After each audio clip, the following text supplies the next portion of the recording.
Now notice verse 1 of chapter 6. Now Jericho was straitly shut up because of the children of Israel. None went out, and none came in.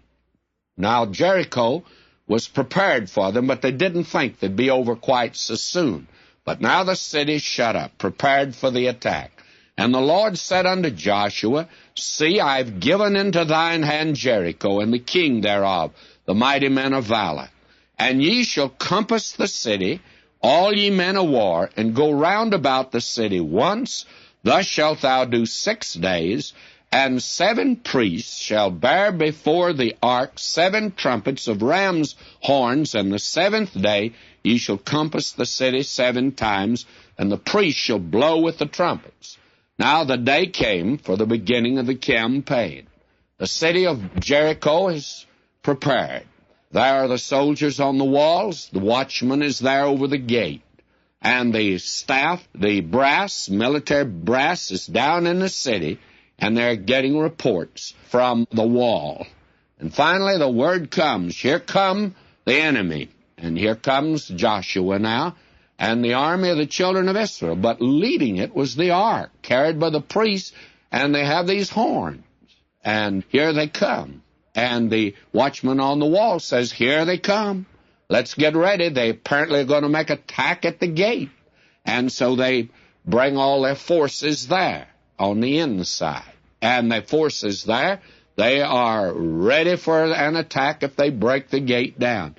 But you know, a very strange thing happens. And so the watchman calls down, he says, they're not going to attack here. They've made a right face, and they are going around the wall, looks like. They're apparently going to make an attack at another place. So this army on the inside, they shift. They march around on the inside, I think. They go along the wall, and they are informed by those on the wall, they are here, they're here, they're here. And they go all the way around, and instead of attacking, they go back into camp. And you could be sure of one thing, there was a huddle that night of the king and the military brass. I tell you, the staff that night met in the Pentagon to see what in the world they were going to do, and they wondered about it. They really are puzzled. So the next day, we have a repeat performance. The watchman on the wall says, here they come, and here they come. Round the wall they go, and then they depart. They do that for 6 days, and by the 6th day, I want to tell you that midnight oil has been burned long and late in the Pentagon inside of Jericho. And that army on the inside, they're pretty tired of marching around on the inside. Maybe the children of Israel were, and some of them are saying this looks pretty foolish.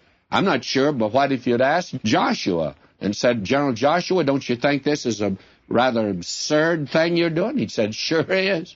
Well, he says, why are you doing it? You're the general. He said, you just think I am. I'm taking orders from the captain of the hosts of the Lord. And this is the way he says to do it, and this is the way I'm going to do it. And they do that 6 days, and on the 7th day, here they come again. And they make the circuit around the wall. The army inside makes the circuit, and everybody heaves a sigh of relief when they get around, and they begin to sit down to rest, and all of a sudden the watchman says, wait a minute, they're going around again. And so they make that circuit around again. And they did it the 3rd time. They did it the 4th time. They went around 7 times. The priests blew the trumpets. The walls of Jericho fell down.